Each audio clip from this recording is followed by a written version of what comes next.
Panalo to. Guys, meron ako i-share sa inyo ng isang masarap at malinamnam na pork dish. Siguradong magugustuhan nyo to. At para mabalanse, magluluto din tayo ng isang healthy vegetable dish. Kaya eto na yun.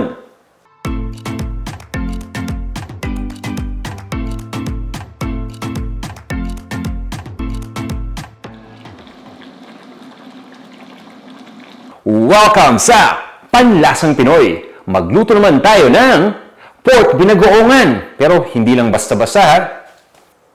Pork binagoongan sa gata. Malinamnam na, masarap pa.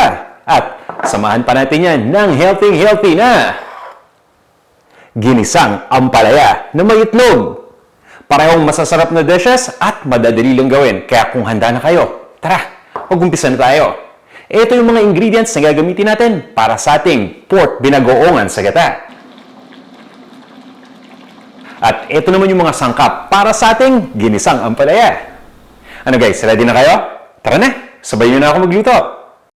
Umpisahan muna natin dito sa pork binagoongan na may gata. Nagsisear lang tayo dito ng pork. Ibig sabihin yan, pinainit ko lang mabuti itong lutuan natin na non-stick. At once na mainit na, diniretso ko nang ilagay dito yung pork. At itong pork na gamit natin ay liempo na hiniwa ko lang into serving pieces. Para sa akin, perfect na gamitin ang liempo para sa recipe na to dahil meron tong enough na fat content. Nakakatulong yung fat na yan para magpa-moist dito sa pork. And at the same time, ma-extract din natin yan mamaya. At yan nga yung ginagawa natin ngayon. At habang na-extract natin yung fat galing dun sa taba ng liempo, tingnan nyo, nagiging golden brown naman yung kulay ng meat nito. At yan yung gusto nating mangyari. Yun nga lang guys, habang ginagawa natin yan, nagiging aggressive yung mantika. So prone ito sa tilamsik. Kaya kung meron kayong splatter screen, yun yung nakita ninyo kanina. Ilagay nyo lang para nang sa ganun maprotektahan kayo. Tinutuloy ko lang yung pagluto hanggang sa maging brown na yung liempo. Ganito lang, okay na to. Dahil lulutuin pa naman natin yan maya-maya, di ba? Papalambutin pa natin yan.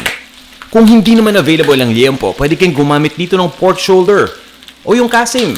Kung wala talaga guys, kahit pigi o pork chop, pwede nyo rin gamitin. Pero guys ang pinaka-highly recommended ko talaga ay liempo and next would be yung pork shoulder. So, okay na to. Ilipat lang natin sa isang malinis na mixing bowl. Tapos, yung mantika na na-extract, ipamprito na natin ang talong. Piniprito ko lang yan. Mabilisang prito lang yung ginagawa ko. Mga 2 minutes to 2.5 minutes per side. So, ibig sabihin yan, piniprito muna natin ng mga 2 minuto yung isang side na yan, di ba? And after 2 minutes, babalik ta rin na natin yan. At guys, naka-high heat ako sa process na to Karaniwan kapag nagluluto ng binagoongang baboy, may gataman yan o wala at naisipan ninyong sahugan, ang ginagawa ng karamihan dyan, naglalagay sila ng talong na katulad nito. Pero may iba naman na ampalaya yung ginagamit. So nasa sa inyo kung gusto ninyong magsahog at nasa sa inyo rin kung anong klaseng sahog ang gusto ninyong gamitin. Ang tanong nga ng iba dito, para saan pa yung sahog? Yung baboy naman okay na. Well actually guys, may iba't ibang purpose kung bakit tayo nagsasahog. Unang-una, filler yan, ibig sabihin pamparami ng dish. So kung maraming kakain, ay suggest na sahogan ninyo ng ibang mga ingredients katulad na lang ng talong para nang sa ganun mabusog lahat. And at the same time, nagbibigay din ng extra nutrients yan. So yan, tinabi ko na yung talong. Ngayon naman, ready na tayo para maggisa. Eto na. Ibang lutuan yung gagamitin ko para magkasya lahat Gumamit lang ako ng malalim na wok at nagisa na ako dito ng bawang. Pagdating sa mga ganitong klaseng lutuin, mas gusto ko yung pinapa-brown mabuti yung bawang para nang sa ganun mangibabaw yung lasa nito. Kayo rin ba ginagawa ninyo yun? Karaniwan nakakilala ko ganun yung ginagawa Mas nagpapasarap kasi at nagpapalasa sa dish yan. At nilalagay ko na nga dito yung sibuyas. Pati na rin yung luya at yung kamatis. Tapos niyan tinutuloy ko lang yung pagisa hanggang sa maging malambot na ng mabuti yung sibuyas at yung kamatis. At nilalagay ko na yung alamang o yung bagoong alamang or shrimp paste. Kahit hilaw pa, pwede nyo gamitin dito. Total, nagigisa naman tayo Ang suggestion ko lang sa inyo kapag hilaw pa na alamang ang gagamitin ninyo, tagalan nyo lang ng konti yung pagluto. At syempre, pwede kayong gumamit dito nung nagisa na bagoong alamang. Lalo na yung mga nabibili natin sa mga supermarket na nakabote na. So, nasa sa inyo yan, Depende yan sa availability ng ingredient. At pagkagisa nga ng bagoong alamang, eto na. Ilagay na natin yung naprito natin o yung na-sear natin ganina na liempo. Syempre, igigisa rin natin yan sa alamang. Mga 2 minutes sa pagisa, okay na yan. Sabay lagay ng tubig. Naglalagay ako ng tubig dito dahil kailangan pa nating palambutin yan, di ba? Kaya naman papakuluan pa natin yung pork hanggang sa lumambot na ng tuluyan. Tatakpan ko lang itong lutuan. So nakahahi tayo ngayon At Once na kumulo na guys, at natakpan na tong lutuan, i-adjust ko ngayon yung init to the lowest setting. Tapos itutuloy ko lang ang pagluto niyan hanggang sa lumambot na ng tuluyan yung pork. At habang ginagawa yan, eto, may konting mantika pa ng pork na natira. Nagdagdag lang ako ng konti pang extra oil. Ginisa ko na yung sibuyas. Iluto na natin yung ginisang ampalaya. Eto, napakadali lang. Pagkagisa ng sibuyas, maglalagay tayo kagad dito ng bawang. At gumagamit din ako dito ng kamatis. So, mabilisang gisa lang to. Itong kamatis ay diced na tomato na. Pwede nyo pang hiwain ng maliliit yan kung gusto niyo.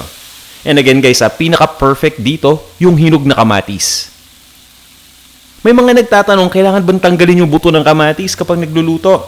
Actually guys, ang ginagawa ko dyan, kapag niluluto ko yung kamatis, hindi ko na tinatanggal yung buto. Tinatanggal ko lang ang buto sa kamatis kung gagawin kong salad yan. I-check nyo yung kamatis at yung sibuyas nyo. At kung malambot na, ilagay na natin yung ampalaya. Meron dalawang klaseng ampalaya na ginagamit natin karaniwan. Itong gamit ko ngayon yung tinatawag na Indian variety. Ginigisa ko lang yan ng 2 minutes. At pagkatapos, nilalagyan ko na yan ng Knorr liquid seasoning. Yan yung magpapalinamnam dito sa ating ginisang ampalaya. So guys, diba, sabi ko nga kanina may dalawang klaseng ampalaya na karaniwan natin ginagamit sa pagluto. Sa tingin ko may pagkakaiba yung mga yan pagdating sa lasa. Kagaya na lang tong gamit natin. Ito yung Indian variety.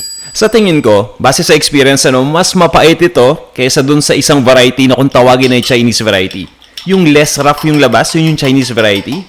So kung ayaw ninyo nung medyo mapait na dish kapag gumagamit kayo ng ampalaya, gamitin nyo na lang yung Chinese variety.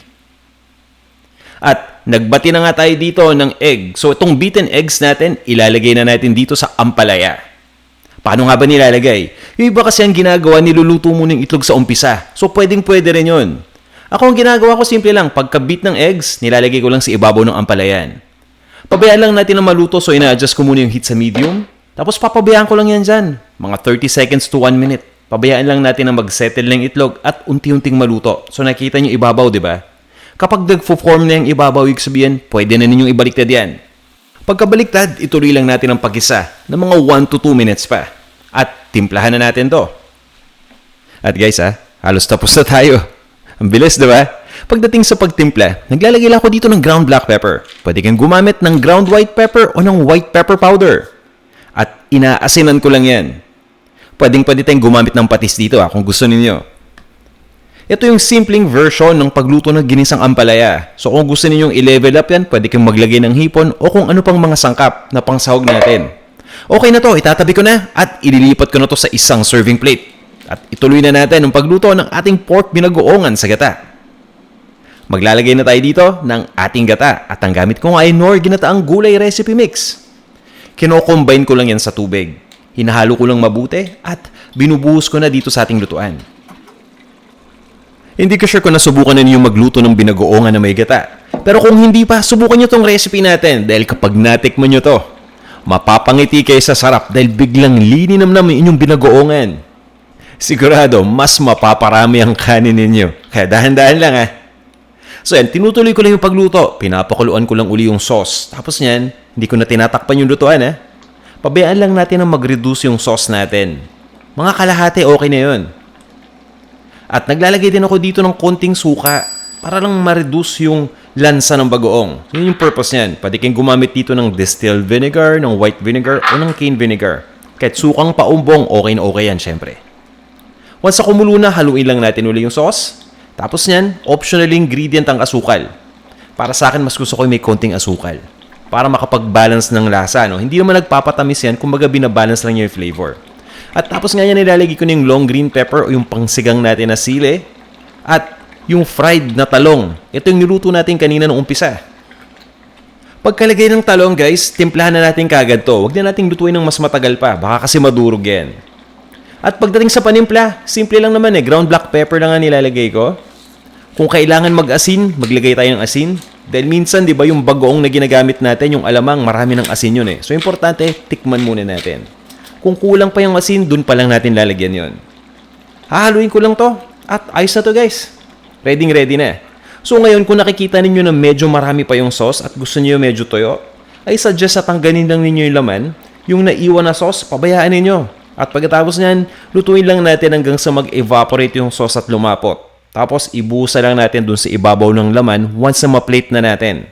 Kanya-kanya naman kasi tayo ng preference, di ba? Pagdating dun sa sauce ng binagoongan. So yun guys, ready na to. Ito na yung ating pork binagoongan sa gata. At nakapagluto na rin tayo ng ating ginisang ampalaya. Isa na lang ang kailangan natin gawin. At ito na yun. Okay, tara, tikman na natin to. So meron na tayong nakaka-guilty na pork binagoongan. Nakaka-guilty sa sarap at dahan-dahan lang dito Sigurado masarap to pero hinay-hinay lang. Pero meron naman tayong healthy dish para ma-remind tayo na hindi laging baboy ang masarap, pwede rin namang gulay. So nasa sa inyo, balansehin natin. Okay? So ayan, dito muna tayo sa gulay. Sabay na nga natin. Nalagay ko lang dito lahat. Gusto ko sana nung umpisa, isa-isahin ko pa pero eto na lang. Sabay na natin. Kumuna ako ng ampalaya. At eto yung binagoongan.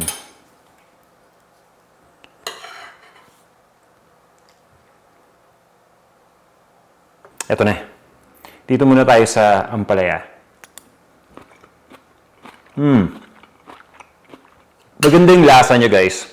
In a way na hindi sobrang pait ng ampalaya. So nakatulong yung pagbabad natin sa konting asin kanina. Although huwag yung dadamihan masyado yung asin dahil baka umalat naman to. Baka ma-brine kasi no. So may crunch pa ng konti yung ampalaya. Yun yung gusto ko. Pero ayoko naman kasi ng sobrang mushy na vegetable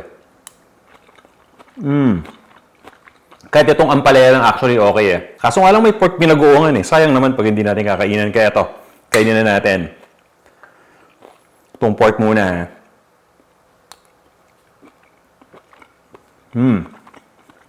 Napalambot natin mabuti. Kaya kahit medyo makapal yung hiwa, okay lang. Tapos eto naman yung talong. Yung flavor ng sauce ng binagoongan nandun sa talong, na-absorb. Ang sarap. So guys, kapag pinagsabay natin itong pork binagoongan sa gata, naubod ng linamnam at creamy-creamy pa, tapos itong masarap natin na ising-isi pa na ampalaya, di ba? Yun solve ka na sigurado.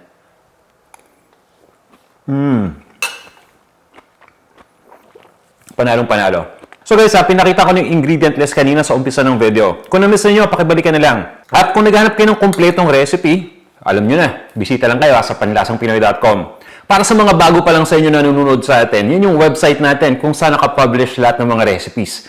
Kaya guys, kung may kailangan kayong lutuin any time of the day or of the year, punta lang kayo sa panlasangpinoy.com. Makikita nyo lahat doon. Okay? Panalo to.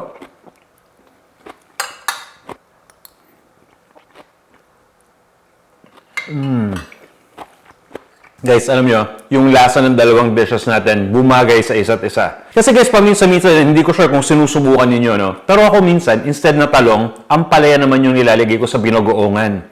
Kayo ba gumagawa din ng ganon? Pa-comment naman kung isa kayo doon, di ba? Masarap din Kaya naisip ko, pagsamahin na lang sila. Magluto ng dalawang dishes na kapag kinain natin ng sabay, okay pa rin yung resulta, di ba? O basta guys, subukan nyo itong ating recipe. Alam nyo, sabi ko kanina, dadahan-dahanin ko rin yung pagkain pero ang hirap pala.